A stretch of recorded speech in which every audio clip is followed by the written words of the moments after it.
Hello folks, and welcome to part 2 of this '07 Mustang GT DSP installation. Today we are wrapping it up. I don't ever slow up, no I don't take I got no love for the fakeness. If you wanna play tough and wanna hate this, I'll always show up and make a statement. Alright, so here we go. We have our Shaker 1000 subwoofer installed. We did disconnect the output of the factory amplifier over there, and we connected these two wires because we want to make sure that our RCA sends over to the factory amplifier rack over at the back there the right voltage that it needs to produce the power that it is rated for. We know this is a 75 watt RMS per voice coil, and since each amplifier is wired up to one voice coil, the amp has to put out 75 watt RMS. That's it, nothing more than that. So we're gonna check that here before we make the connection. Now over in the vehicle, we have our test station here ready to go. It's all connected. Right now we are connected to the scope meter, and the scope is connected to the output RCA of our Kenwood unit. All right. Okay, so our test station is ready to go here. So I'm gonna go ahead and adjust my volume here all the way to the max. I can stop somewhere halfway here just to double check. Okay, it is barely coming because it's a low signal, so I'm gonna go ahead and keep increasing my volume until I get my waveform on the screen. Okay, so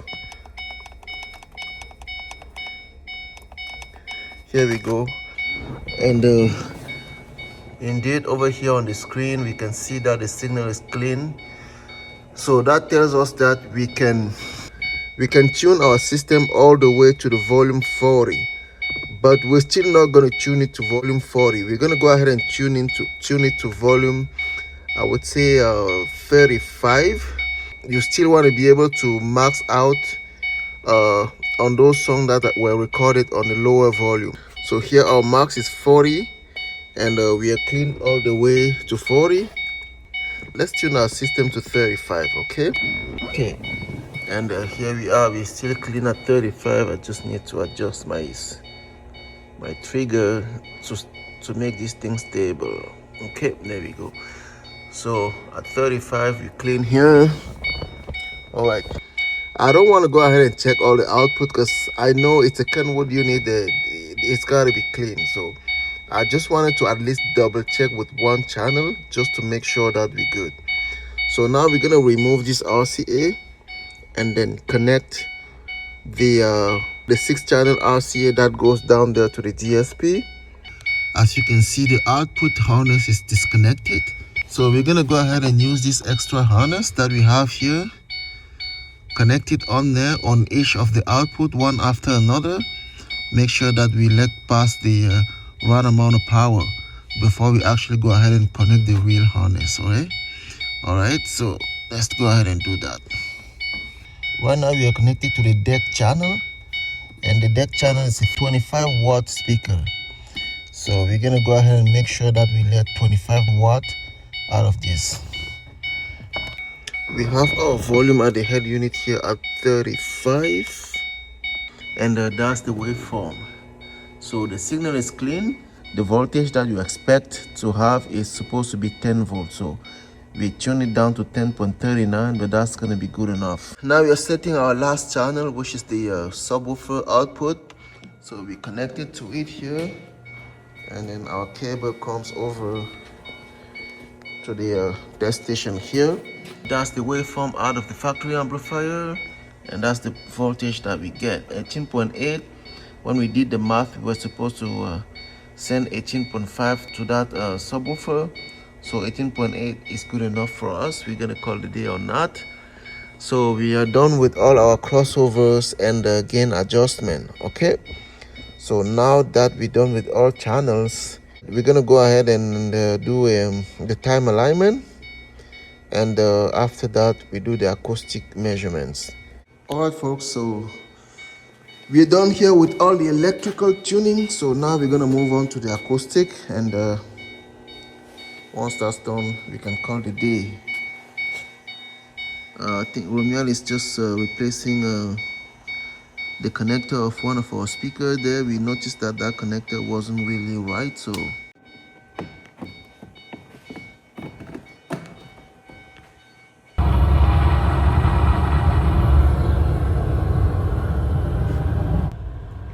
all right.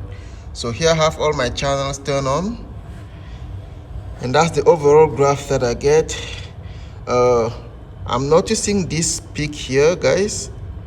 I'm okay with what I get so far. Over here, I may try to address this dip, but I also have this peak here at what is that? This is at 12K, so I have 12.4K. I want to address this peak here at 12.4K. So first thing I'm going to try to do is figure out what channel is actually introducing that peak. So I'm going to go ahead and turn off the channels one after another until I get to the channel where that peak is gone, and I'll know that's where it is. So I'm going to start turning off my channel here. That's what I'm doing. Okay, these are just the sub channels. Let's see the font, the deck. Let's see the font first. No. No. No. Okay, there we go. So this peak right here, it's actually from the deck right channel right here. I'm going to turn this off, and as I do that, you will see how this peak is going to disappear. All right, so let me turn this off. You see that peak is gone. Now we have only the deck right channel. I'm going to have to switch this channel on alone and address this peak. Okay, so that is 12.4K. Let me enable that curve first. It's right here. Okay, I'm at 12.4, 12.5, so that's pretty much it here. So I'm gonna drop this frequency here, and as I do that, you guys will notice how that peak is gonna drop. I'm gonna address my Q first, because I think if I just drop it like this, the Q is at 4.3, so it's gonna affect the other frequency quite a bit. I want to affect the other frequency just a little, so I'm gonna go, my Q is at 4.3, I'm gonna put it to say 8, okay? And now I'm gonna go ahead and drop it.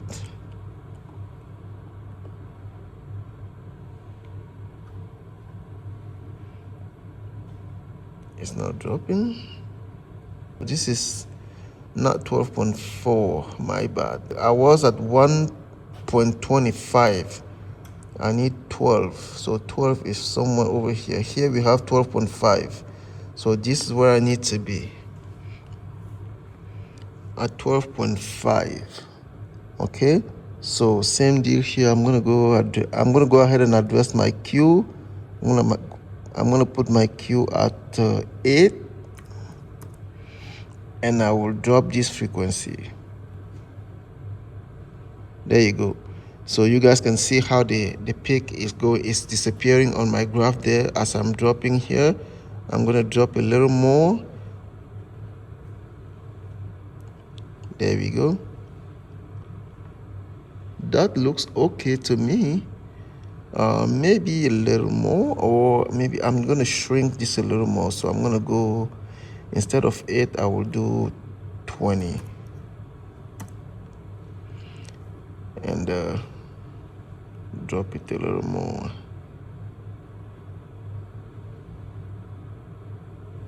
There we go. So that peak is actually gone now. Okay, and if I want, I can address this dip as well. I don't know if I want to address that. Let's see the two of them together first. Yeah, I think I can address that a little bit.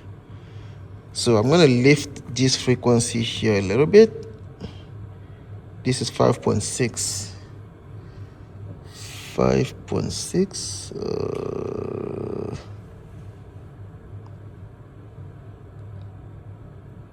5,000, 6,000. I'm gonna go. Okay, I'm gonna change this frequency to 5.6, so 5,600. Okay, and shrink it. The frequencies nearby are fairly good, so I'm gonna shrink it to 20 here. I'm gonna change my Q to 20, and now lift it up a little bit. There we go. You can see it coming up a little bit there, maybe a little more. I think this should be okay. Yep, that should be good. All right. Okay, what else here? Maybe this depth here more. This thing is a rabbit hole. This thing can take forever if you just want to address every single little thing. So you just need to pick and choose your battle on here. Okay, here I have 300. So I'm gonna go ahead and lift 300 just a little bit. Like, let me just put the two of them together first and see how that frequency responds. Yeah, as I'm putting the two of them together, that depth actually disappears, so I'm not going to touch that.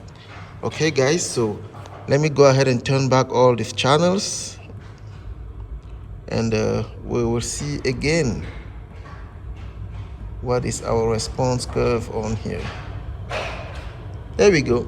Alright guys, before we go any further, I wanted to let you guys know that this depth right here was introduced by the passenger woofer in the door. I did not address that in this video because I noticed that in order for me to fill the gap, I needed to boost that specific frequency for about 15 dB, and that just didn't make sense to me. I think it was 130 Hertz. So once I noticed that the boost was going to be too much on that specific speaker, I decided to drop it. But then the next day we came up with a different idea, which was to use other speakers to boost that specific frequency a little bit on each of them, and then ended up filling the gap. We don't have that portion on camera, unfortunately. It was done on a different preset in the DSP. So here we have a fairly good response curve, guys.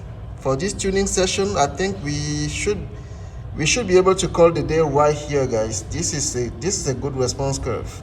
All right, if you want to shape this, so this is pretty much our house curve. So it's coming like this and then dropping. Okay, now over to the highs, it catches a little bit more of the highs. So I like what I see, guys. This is good. This response curve is a check to me. So I'm gonna call the day on this guy, guys. Okay, I'm calling the day. I'm done. Just gonna get you guys a quick tour around.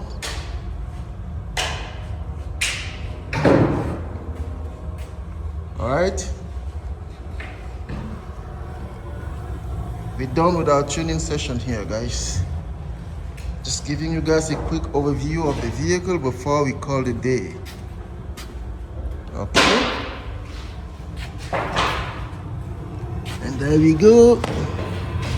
That's our mic.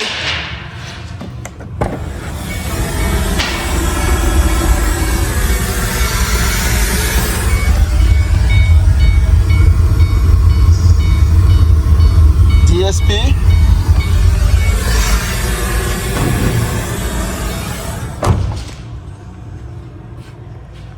And our response curve. All right, folks. Now that I've been put through, I never got anyone's help. I had to do it all myself. I don't ever slow up, no I don't take sh**. I got no love for the fakeness. If you wanna play tough and wanna hate this, I'll always show up and make a statement. I don't ever slow up, no I don't take shit. I got no love for the fake.